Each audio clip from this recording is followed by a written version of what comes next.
नमस्कार मित्रों, एक छोटी सी चिंता थी मन में, उसे पूरी उसके विषय में आपसे बात करना चाह रहा था कि आजकल का समय ऐसा है कि हर छोटी छोटी चीज़ पे विमर्श खड़ा कर दिया जावे, नैरेटिव खड़े कर दिए जावें और उसी नैरेटिव में लोग बह जावें।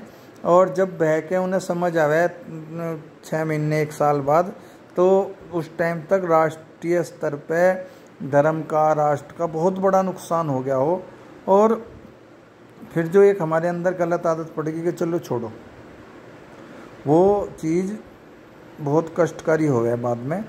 तो मैं उसी बारे में बात करना चाह रहा था। इस चीज़ के लिए हम तो जो हो गया हमारा तो चलो है, हमें नई पीढ़ी को तैयार करना पड़ेगा कि वो फालतू भावनाओं में बहना, नेगेटिव में बहना, और ऐसा ना हो कि उनका कोई गलत उपयोग कर सके। तो उसके लिए हमें अपने बच्चों को धर्म की जानकारी देनी, अपने बच्चों को सही गलत का निर्णय करना सिखाना कि सही क्या है और गलत क्या है, इस चीज़ का वो खुद निर्णय कर सकें। जैसे कि अभी एक वो चला था कि मणिपुर में बहुत वो हुआ नरसंहार, बिल्कुल नरसंहार हुआ, उसकी कोई भी समर्थन नहीं कर सकता। खासकर जो सनातनी हैं, जो हम हिंदू लोग हैं, उन्हें उस चीज़ से मतलब हम हिंसा को कभी भी ना तो बढ़ावा देते, ना हम उसे जस्टिफाई करते, ना हम उसे सही कहते। लेकिन उस घटना के पीछे हमने समझानी क्या थी, हमने सही गलत का निर्णय नहीं लिया कि कहीं सही क्या है गलत क्या है, और हमने एक जो मीडिया हमने हमें दिखाया और जो लोगों ने हमें बताया, हमने उस पर एक राय बना ली। देखो, न्यूट्रल व्यक्ति होना बहुत अच्छी बात है, लेकिन सही और गलत का निर्णय करना दूसरी बात है। अब सही और गलत का निर्णय कैसे करेंगे? सही और गलत का मैं बता रहा हूँ क्या है। जैसे अब वो ही हुआ था, क्या नाम है आपका, मणिपुर में क्या था कि वहाँ पे अधिकतर अनुसूचित जनजातियाँ हैं मणिपुर में।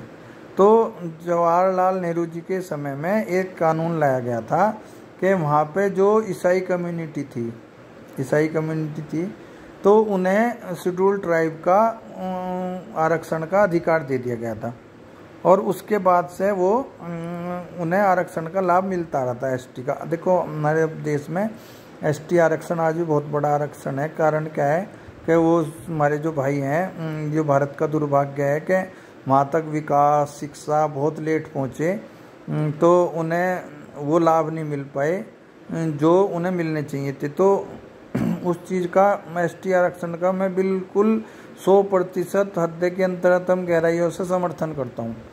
कारण क्या है कि अगर वो वास्तव में वंचित लोग थे, तो एक तो जो छोटी छोटी बात पे आरक्षण पे उंगली उठाना शुरू कर दें, वीडियो पोस्ट करना शुरू कर दें, पहले आप ये समझा करो कि आरक्षण की आवश्यकता पड़ी क्यों थी। चलो वो तो अलग विषय है। तो उसमें उसके बाद क्या हुआ कि वहाँ पे बहुत तेज़ी से धर्म परिवर्तन होने शुरू हुए, और जो इधर उधर दूसरे देशों से, साइड से लोग आए थे, उन्होंने भी वहाँ पे जो ईसाई धर्म था उसके हिसाब से उन्होंने आरक्षण उन्हें मिलना शुरू हो गया। तो जब वहाँ के ही लोगों को, जो वहाँ के लोग थे वो सारे ही ट्राइबल थे, तो आरक्षण सबको दिया जाना चाहिए था, लेकिन एक धार्मिक आधार पे आरक्षण दे दिया गया। धार्मिक आधार पे भी क्या है, उसमें अगर गलत ना लगे, एक स्पष्ट तौर पर कहूँ जाऊँ, जो वहाँ पर हिंदू समाज था ट्राइबल, उसे वो वंचित कर दिया गया उस चीज़ से। तो उसमें क्या हुआ कि वो लोग बाद में जब परेशान हो गए, और ये हुआ कि उन जो हिंदू समाज था, उनके लोग आरक्षण की वजह से धर्मांतरित होने लग गए कि हमें आरक्षण का लाभ मिल जाएगा।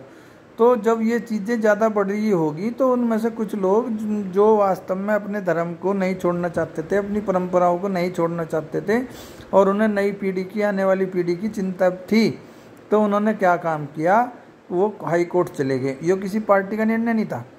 हाई कोर्ट में उन्होंने अपनी बात रखी कि ऐसे ऐसे बात है, हम तो यहाँ से पुराने समय से, जब से सृष्टि है, जब से हम यहाँ रहते हुए आ रहे, और जब से अगर इस क्षेत्र को ट्राइबल एरिया घोषित करा गया और हम सब ट्राइबल हैं, तो फिर हमें केवल इसलिए वंचित क्यों करा गया कि हम सनातनी हैं। तो कोर्ट ने कहा बिल्कुल ठीक है, इस बात के भी एविडेंस रखे गए कि कुछ लोग जो बाद में धर्म परिवर्तन करके ईसाई बन गए या वो हो गए, तो उन्हें भी आरक्षण का लाभ मिल गया। तो कोर्ट ने उन्हें भी, क्योंकि पूरा एरिया वो था, उन्हें ट्राइबल का अधिकार दे दिया। अब किसी को अधिकार मिलना और वो भी कोर्ट के माध्यम से मिलना, तो उस चीज़ में उसका चीज़ का हल हिंसा तो हो ही नहीं सकता। अब वो अगर उन्हें कोई दूसरे पक्ष को दिक्कत थी तो उन्हें कोर्ट जाना चाहिए था, वो कोर्ट नहीं गए। अब कोर्ट ना जाके उन्होंने क्या काम किया, उन्होंने सीधा सीधा वो बाद में आपस में लड़ाई झगड़े हुए, और लड़ाई झगड़ा ये वाला स्थिति में आ गई कि हम इन्हें दूसरे समुदाय को या तो यहाँ से भगा देंगे या इन्हें मार देंगे। वो जो संघ की स्थिति, एक वाक्य कहा बताया जाया करता, जहाँ जहाँ हिंदू घटा वहाँ वहाँ देश बटा। तो उस चीज़ को लेके उन्होंने वो करा, और इतनी हिंसा हुई। अब हिंसा जब होगी तो दूसरा पक्ष कमज़ोर बेशक था, जो हिंदू वहाँ एक तरह से अल्पसंख्यक होने के कगार पर आ गए थे, तो या कहना चाहिए हो गए थे। तो उन्होंने भी, जब आदमी एक मर जाएगा, दो मर जाएगा, तीन मर जाएंगे, तो प्रतिकार तो करेंगे। तो उस प्रतिकार के कारण उन्होंने क्या काम किया, उन्होंने भी प्रतिकार करा, और प्रतिकार का दूसरा पक्ष बिल्कुल सहन नहीं कर पाया कि ये लोग पहले तो हमारे खिलाफ कोर्ट चले गए, वहाँ से हमारे अधिकार छीन लाए, अब ये जो हिंदू ट्राइबल हैं इन्हें भी आरक्षण मिलेगा। और दूसरा, अब जब हमने अपना वो करा, वर्चस्व ने लगा कि अब अगर ये हमारे सामने खड़े हो गए तो वर्चस्व हमारा कमज़ोर पड़ेगा।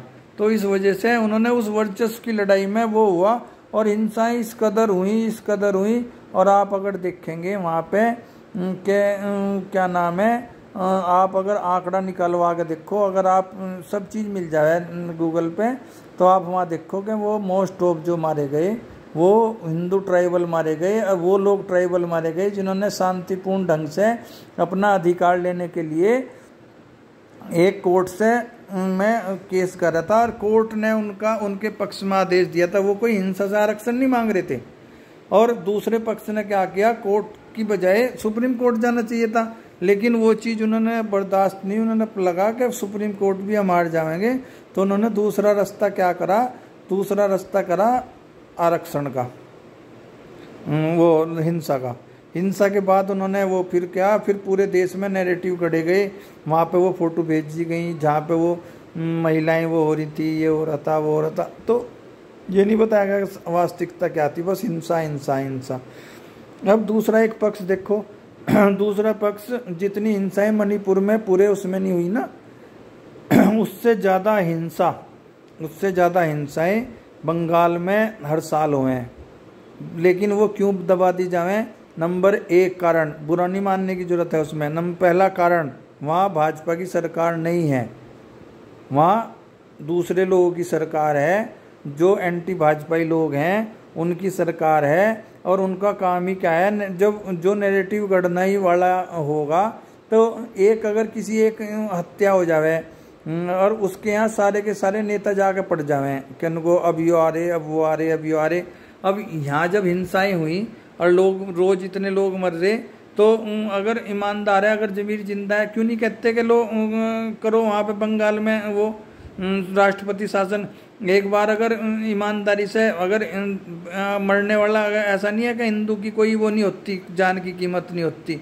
अगर वहाँ पे जो वहाँ इतने लोगों के साथ हिंसा हो रही है, अगर तुम ईमानदार लोग हो, अगर एक बार ये जो कांग्रेसी हैं और ये हैं सारे के सारे जो धर्मनिरपेक्ष कह हैं अपने आप को, धर्मनिरपेक्षता का मतलब ये नहीं होता कि हिंदू ही कटेगा। धर्मनिरपेक्षता का मतलब हो सभी धर्मों को आप समान कह रहे, तो समान में हिंदू भी तो आवे ना। तो उसका यो करो क्या, वो एक बार कहने को वहाँ इतनी हिंसा हो रही, लगाया जाए बंगाल में राष्ट्रपति शासन।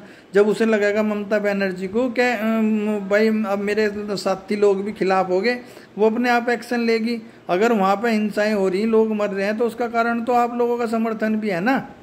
तो उस चीज़ पे सब चीज़ मौन है, सबके मुंह में दही जमी हुई है। दूसरी तरफ एक तरफ मणिपुर की हिंसा हुआ है, उसमें हम भी मोमबत्ती जलाने चले जाएं। नुकसान किसका हुआ था, जो हिंदू ट्राइबल लोग थे, जो हिंदू SC ST के लोग थे, और मोमबत्ती कौन जलाने गया? मोमबत्ती कौन जलाने गया?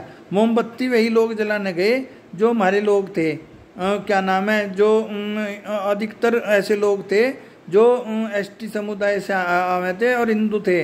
तो लेकिन उसका कारण क्या है, उन्हें बेचारों को पता ही नहीं था। बस राजनीति में एक्चुअली एक तो क्या समस्या है, जो भाजपा का समर्थक है वो भाजपा अगर गलत भी करेगी तो भाजपा की तरफदारी करेगा, हैं, उसे समर्थन कहेगा, उसे साफ सुथरी बताओगा। और कांग्रेस अगर कोई बुरी का समर्थन है, उसे कांग्रेस अगर कुछ भी कहेगी, तुम्हारा सगा भाई भी कट जाएगा तो भी कहेंगे नहीं यो था, उसे जस्टिफाई करने की कोशिश करेंगे। बस सही को सही कहना सीखो ना। तो अपने बच्चों को इतने संस्कार जरूर देवें, कम से कम आगे वो मल्टी जो मेट्रो सिटीज़ है वहाँ नौकरी करने जाएंगे, विदेश में करने जाएंगे, तो उन्हें कोई बहकावे ना। अगर यो अज्ञानता का असमझ का, मैं दोबारा अपने पहले पॉइंट पर आ गया जहाँ से शुरू करी थी। तो मैं फिर कह रहा, चाहे हिंदू मरे, मुसलमान मरे, कोई भी मरे, ईसाई मरे, कोई भी मरे, हिंसा कभी अच्छी नहीं होती। आप उनके परिवार में जाकर देखो। मैं कह रहा, हम कोई भी एक वो लोग मर गया है, हमने तो कह दिया अरे वो तो वो हो गया था, आप उसके परिवार को जाकर देखो, उसका परिवार कितना पीछे चले जाए, उसका लालन पालन। तो मरना, हिंसा किसी के लिए अच्छी नहीं होती, ना हिंदू के लिए हो, ना मुसलमान के लिए हो, ना ईसाई के लिए हो, किसी के लिए नहीं होती। लेकिन आप ये तो सोचो कि हिंसा को भी तो वर्गीकृत ना करा जाए ना, कि वो मर गया तो वो मर गया तो कोई बात नहीं, हम नहीं जाने के।